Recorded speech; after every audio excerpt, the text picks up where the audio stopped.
Shalom saudara-saudara terkasih di dalam Tuhan Yesus. Sungguh sangat senang kita dapat berjumpa kembali walaupun secara virtual. Dan kita akan memulai chapel kita pada pagi hari ini. Sebelum kita memulai chapel, mari kita berdoa terlebih dahulu. Mari kita berdoa.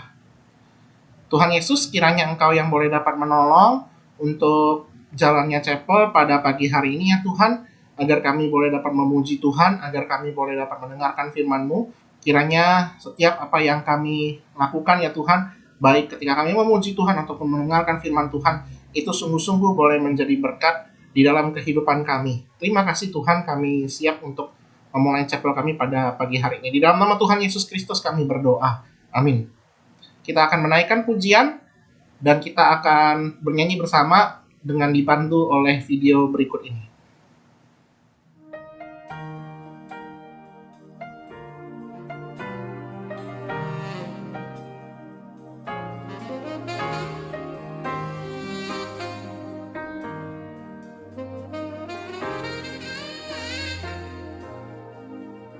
When I think about the Lord, how He saved me, how He raised me, how He filled me with the Holy Ghost, how He healed me to the uttermost. When I think about the Lord, how He picked me up and turned me around, how He placed my feet on solid ground. When I think about the Lord, how He saved me, how He raised me, how He filled me, oh, with the Holy Ghost, how He healed me to the end. When I think about the Lord, how He picked me up, turn me around.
Saudara sekalian, pada hari ini saya akan memberikan sebuah renungan spesial dalam rangka menyambut Hari Guru Sedunia dengan tema My Teacher is My Hero, yang terambil dari Amsal 22 ayat yang ke-6, kemudian dari Imamat 19 ayat yang ke-32. Saya akan bacakan untuk saudara sekalian.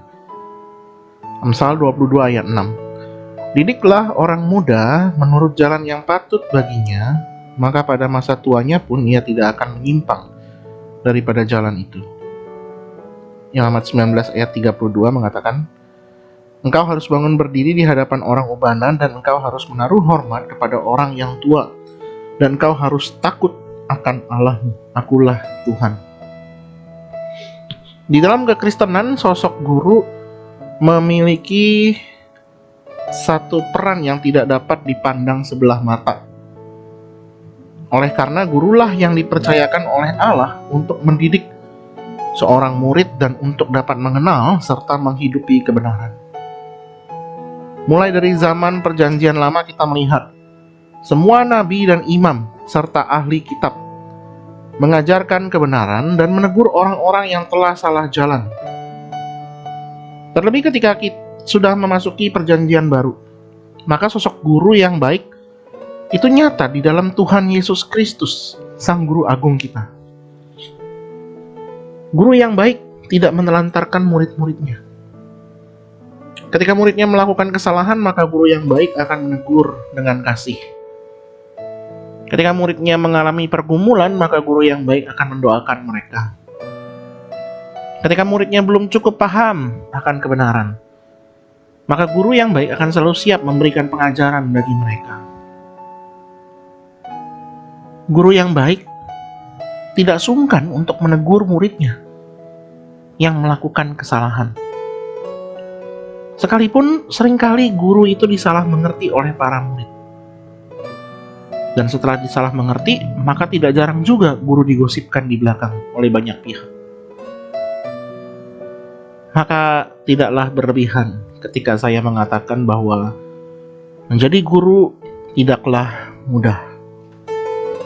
Seringkali jalan yang harus ditempuh oleh guru itu adalah terjal dan berbahaya. Belum lagi apabila seorang guru memiliki permasalahan di dalam keluarganya. Mungkin relasi dengan orang tua, pasangan, anak, atau pergumulan lain di area finansial ataupun kesehatan mereka. Namun guru harus dituntut untuk mengenakan senyuman, baik kepada atasan mereka ataupun kepada murid serta orang tua. Di luar mereka boleh nampak berbahagia, tetapi sebenarnya mungkin di antara guru-guru yang tersenyum, hati mereka itu sedang menangis. Namun bukan berarti ketika saya mengatakan hal ini lantas meniadakan tentang tanggung jawab guru. Apalagi kalau kita melihat kenyataan di dunia ini, ada banyak sekali guru-guru yang menjadi penyesat. Tujuan mereka hanyalah memikirkan mengenai urusan perut mereka saja dan tidak segan-segan untuk memelintir kebenaran firman Tuhan agar tujuannya tercapai. Karena itu Tuhan Yesus dengan keras menegur orang-orang Farisi dan para ahli Taurat mengenai kemunafikan mereka, di mana mereka statusnya adalah sebagai pengajar umat pada masa itu. Teguran yang diberikan oleh Tuhan Yesus kepada para pengajar pada saat itu adalah tentang, yang pertama, tentang kemunafikan, keserakahan, dan sikap orang Farisi yang menjadi batu sandungan, tercatat di Matius 23 ayat 1 sampai dengan 36. Dan yang kedua, mendapatkan penghukuman yang berat apabila memberikan pengajaran sesat,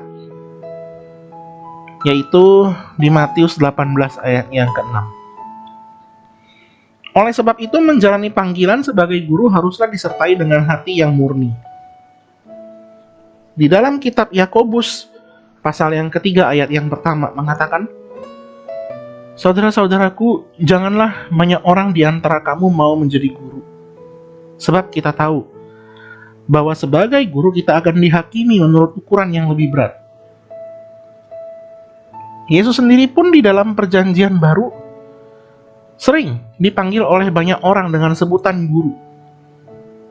Kata guru itu sebenarnya berasal dari bahasa Yunani, yaitu rabi. Penggunaan kata rabi sendiri muncul pertama kali di dalam Mishnah, yaitu Taurat yang diperkatakan turun-temurun. Maka dari itu tugas rabi atau guru pada zaman perjanjian lama adalah mengajarkan Taurat atau hukum Tuhan kepada bangsa Israel. Tercatat di dalam Ulangan 6 ayat 4 sampai dengan yang ke-7.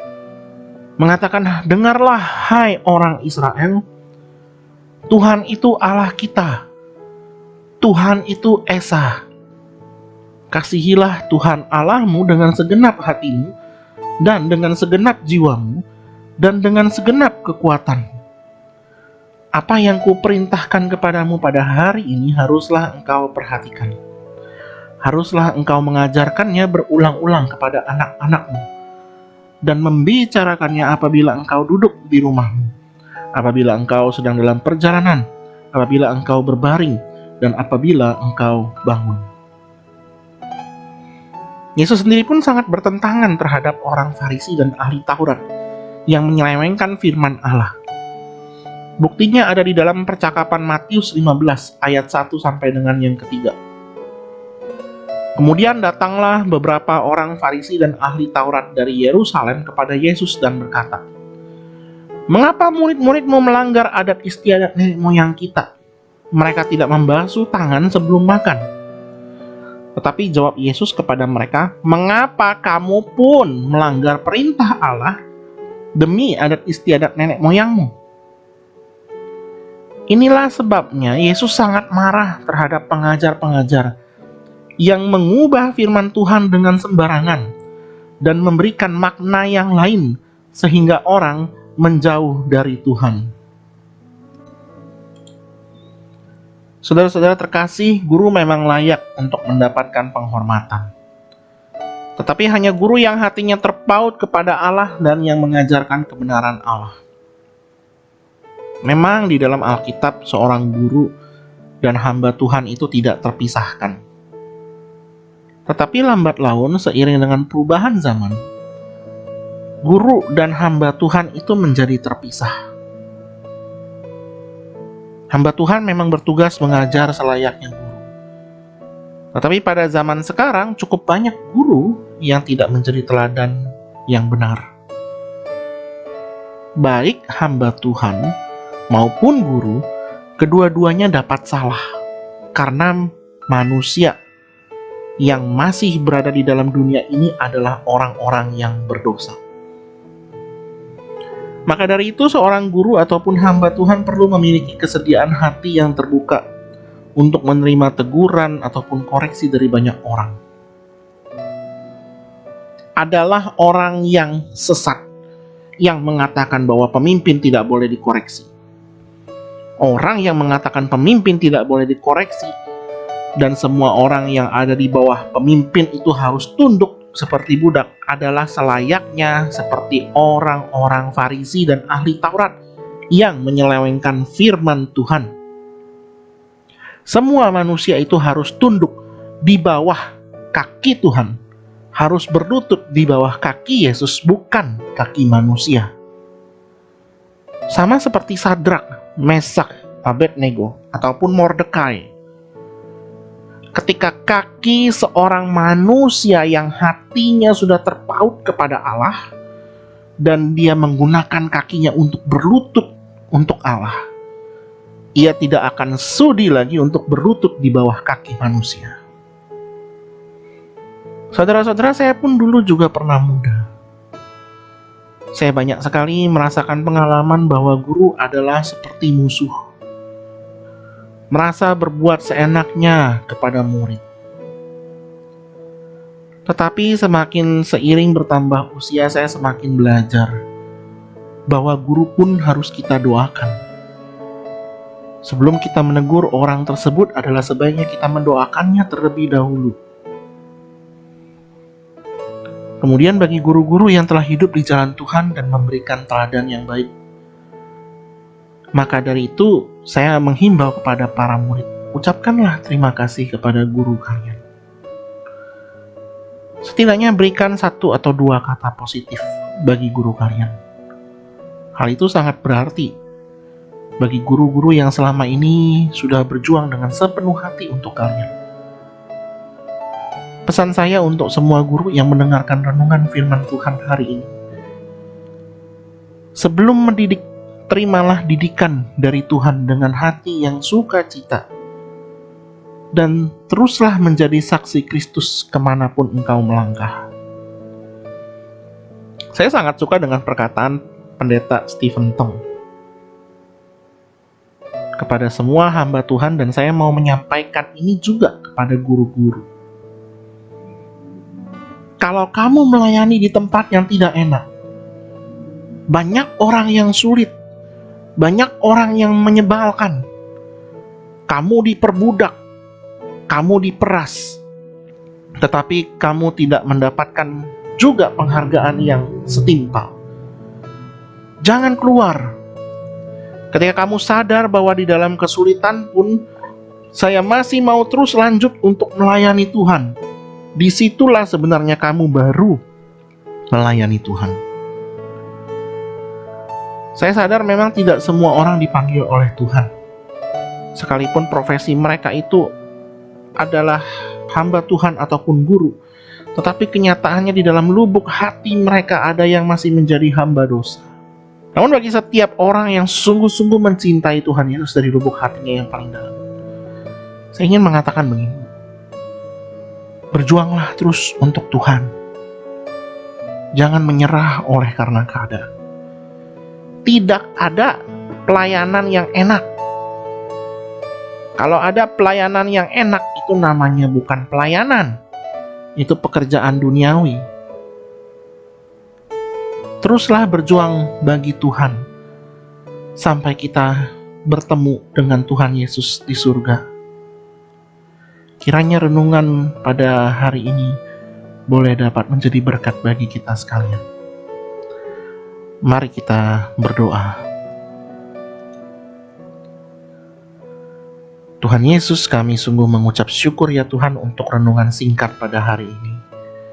Kami berterima kasih ya Tuhan karena Tuhan mengajarkan kami, Tuhan mendidik kami, dan Tuhan yang selalu dengan setia menolong kami ya Tuhan. Dan kami bersyukur ya Tuhan untuk setiap guru-guru yang telah Tuhan tempatkan di sekolah Kristen Kalam Kudus. Mari Tuhan, kiranya Engkau yang boleh pimpin dan tolong mereka ya Tuhan, baik di dalam kesulitan, baik di dalam kesesakan, pergumulan, ataupun cita-cita yang mereka rindukan ke depan. Mari Tuhan, kiranya Engkau yang menjawab setiap doa-doa dari para guru sesuai dengan waktu Tuhan yang terbaik. Kiranya Engkau juga selalu memurnikan hati setiap guru agar boleh melayani dengan hati yang tulus dan boleh menjadi berkat, menjadi teladan, menjadi saksi Kristus, dan boleh memuridkan dan mendidik setiap anak-anak murid yang ada di sekolah Kristen Kalam Kudus ini.